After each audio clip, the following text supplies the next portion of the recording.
Viewers, मैं हूं अहमद और आप देख रहे हैं आईटी मेनिया। व्यूअर्स, आज हम बात करेंगे कि Hikvision के DVR में हम अलार्म आउटपुट की सेटिंग कैसे कर सकते हैं और उसमें वो अलार्म आउटपुट की जो वायरिंग है उसको हमने कैसे करना है। तो आज हमारे पास जो DVR है ये 8 चैनल का 7200 सीरीज़ का DVR है और ये 8 मेगापिक्सल तक सपोर्टेड है और मॉडल नंबर इसका है DS-7208HUHI-K1। इस मॉडल पे हम आज अलार्म आउटपुट की सेटिंग और वायरिंग करना सीखेंगे। तो व्यूअर्स, ये हमारे पास DVR है। DVR की सबसे पहले हम पोर्ट्स को चेक कर लेते हैं कि बैक पे हमारे पास क्या क्या पोर्ट्स है। DVR में हमारे पास अलार्म इन की 8 पोर्ट्स हैं और अलार्म आउटपुट की 4 पोर्ट्स हैं। ये इन है और ये आउट है क्योंकि अलार्म की पोर्ट्स हैं और हमने अलार्म की सेटिंग करनी है। पावर है, PTZ है, LAN है, उसके बाद ऑडियो इन है, VGA है, HDMI है और BNC कनेक्टर्स है। तो ये सारे कनेक्शन हमने किए हुए हैं। अब हम चलते हैं और देखते हैं कि सॉफ्टवेयर में हम इसकी सेटिंग्स को कैसे सेट करेंगे और अलार्म आउटपुट पे क्या क्या सेटिंग की जा सकती है। तो ये हमारा DVR का मेन मेन्यू है। इस टाइम हम लाइव व्यू में हैं। हमने चले जाना है सिस्टम में। सिस्टम में जाने के बाद हमारे पास इवेंट आ जाता है। इवेंट में जाने के बाद अलार्म आउटपुट में हमारे पास 4 अलार्म आउटपुट हैं। हम इस टाइम 4 नंबर की सेटिंग पे जा रहे हैं। ये हमारा टाइम है कि अलार्म कितने टाइम के लिए बजे। इसकी सेटिंग्स आप कर सकते हैं 300 सेकेंड। अभी हमने 60 सेकेंड पे इसको सेट कर लिया, यानी जब भी अलार्म बजे तो वो 60 सेकेंड तक बजे और उसके बाद बंद हो जाए। तो ये तो हमारी अलार्म आउटपुट की टाइम ड्यूरेशन की सेटिंग यहाँ पर हो गई और ये काफ़ी इजी है। इसके बाद हम फर्दर सेटिंग करेंगे। दोबारा हम सिस्टम में जाएंगे, इवेंट में जाएंगे और यहाँ पर हम सिस्टम सेटिंग हम ये कर रहे हैं कि मोशन डिटेक्शन कोई भी हो। या आप देख रहे हैं कि मोशन डिटेक्शन है फर्स्ट हमारे पास। कैमरा नंबर 1 में कोई भी किसी भी किस्म की मोशन डिटेक्शन हो तो अलार्म बजे। तो ये एरिया आप सेलेक्ट कर सकते हैं कि किस एरिया में मोशन कोई भी हरकत हो तो अलार्म बजे, या आप इसको कस्टमाइज़ कर सकते हैं अपनी मर्ज़ी से। मैं इसको तकरीबन फुल पे करके इसको सेव कर रहा हूँ और अलार्म शेड्यूल जो है वो फुल डे है। अच्छा, इसमें ऑडियोएबल वार्निंग को मैंने सेट कर देना है और अलार्म आउटपुट में 4 को अनेबल करके अप्लाई कर देना है, यानी ऑडियो वार्निंग आए और अलार्म आउटपुट से आए, नंबर 4 से आए हमारे पास। और नंबर 4 जैसे कि हमने पहले बताया है कि हमने 60 पे सेट किया था, अभी मैं 10 सेकंड पे सेट कर रहा हूँ। 10 सेकंड बाद ये बंद हो जाए।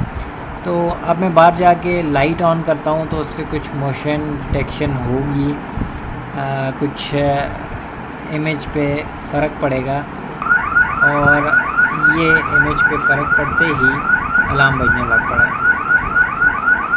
तो व्यूअर्स, ये 10 सेकंड बजने तक के बाद ऑटोमेटिक बंद हो जाएगा। 10 सेकंड तक जो भी आप इसकी सेटिंग रखेंगे, जितनी भी देर की, ये उतनी देर बजने के बाद बंद हो जाएगा। अब हम नेक्स्ट सेटिंग दोबारा सिस्टम में जाएंगे। सिस्टम में जाने के बाद इवेंट में जाने के बाद हम जाएंगे स्मार्ट। यहाँ पे हम अनेबल लाइन क्रॉसिंग डिटेक्शन को अनेबल कर देंगे। ड्रॉ एरिया करेंगे। एरिया हमने ये ड्रॉ कर दिया 1 और 2, ये पॉइंट हमने ड्रॉ कर दिया है कि इस एरिया में जब भी ये लाइन कोई क्रॉस करे तो अलार्म बजे। अब लिंक एक्शन हमारे पास क्या क्या है। ऑडियोएबल वार्निंग, यानी ऑडियो वार्निंग हो और अलार्म आउटपुट पोर्ट नंबर 4 से जो है वो अलार्म बजे और ऑडियोबल वार्निंग हो। तो अब मैं बाहर जाता हूँ और ये जैसे ही मैं इस पे आया तो ये अलार्म बजने लग पड़ा।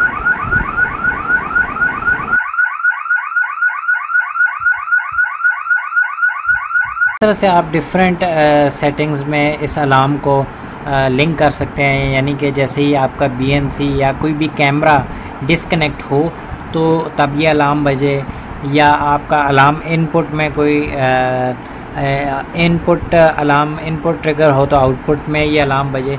तो मुख्तलिफ़ इसकी सेटिंग्स आप कर सकते हैं। अब चलते हैं और देखते हैं कि इस सायरन को लगाने की DVR के साथ कनेक्ट करने के लिए हमें किस तरह से वायरिंग करनी होगी। व्यूअर्स, ये हमने अलार्म आउटपुट 4 पे ये 2 वायर्स लगा दी हैं। आपको डेमोन्स्ट्रेट करने के लिए ये 2 वायर्स लगाई गई हैं और DVR में alarm output as a button काम करता है। बस इसका काम होता है ऑन या ऑफ़ करना, पीछे से पावर आ रही होती है। अब आप देखें, हमने मीटर को सेट कर लिया है कंटिन्यूटी पे और अभी आप ये देखें कि दोनों वायर्स पर जब मैं मीटर को टच कर रहा हूँ तो कोई रीडिंग नहीं आ रही। और अभी मैंने जो सेटिंग की हुई है वो कैमरा डिस्कनेक्ट होने की सूरत में अलार्म बजे। तो अब मैं BNC को रिमूव कर रहा हूँ। जैसे ही मैंने BNC को रिमूव किया, आप देखें कि मीटर पे रीडिंग आना शुरू हो गई, मतलब एक एंड से दूसरे एंड पर करंट जा रहा है। तो यानी कि ये एज अ स्विच काम करता है। तो ये तो भी इसकी फंक्शनैलिटी। अब हमने सायरन को या होटर को इसके साथ कनेक्ट करना है। तो व्यूअर्स, इसके लिए हमें एक सायरन या होटर जिसे बोलते हैं उसकी ज़रूरत होगी। ये हमारे पास एक सायरन है जो कि अलार्म ट्रिगर होने की सूरत में बजता है। ये इसकी 2 वायर्स आ जाती हैं और ये एक अडॉप्टर है जो इसको पावर देगा। ये अडॉप्टर 12 वोल्ट और 2 एम्पेयर का है। आप 1.5 एम्पेयर का भी यूज़ कर सकते हैं। अब इसमें हमने क्या करना है कि जो एडॉप्टर की प्लस वायर है, यानी कि गर्म तार है, उसको DVR की 2 तारों में से एक के साथ कनेक्ट कर देना है और दूसरे एंड को हमने होटर के साथ कनेक्ट कर देना है। यानी कि प्लस वायर DVR की इन तार में से होती हुई आउट में आती है और पावर वाली जो माइनस तार है, माइनस वाली वायर है, वो डायरेक्ट डायरेक्ट जो है वो होटर में जा रही है, क्योंकि उसको तो हमने ऑन ऑफ नहीं कराना, सिर्फ प्लस वाली वायर को DVR के थ्रू हम कंट्रोल करा रहे हैं और माइनस वाली वायर डायरेक्ट जा रही है। तो इस होटर को हमने एडॉप्टर के थ्रू पावर देनी होगी और इस तरीके से हम जो है इसके कनेक्शंस करेंगे। व्यूअर्स, ये हमारे कनेक्शन हो गए कंप्लीट और जैसे ही मैं DVR की BNC में से एक कैमरे को डिस्कनेक्ट करता हूँ, वीडियो लॉस की सेटिंग मैंने की है, तो ये अलार्म बजने लग पड़ा है।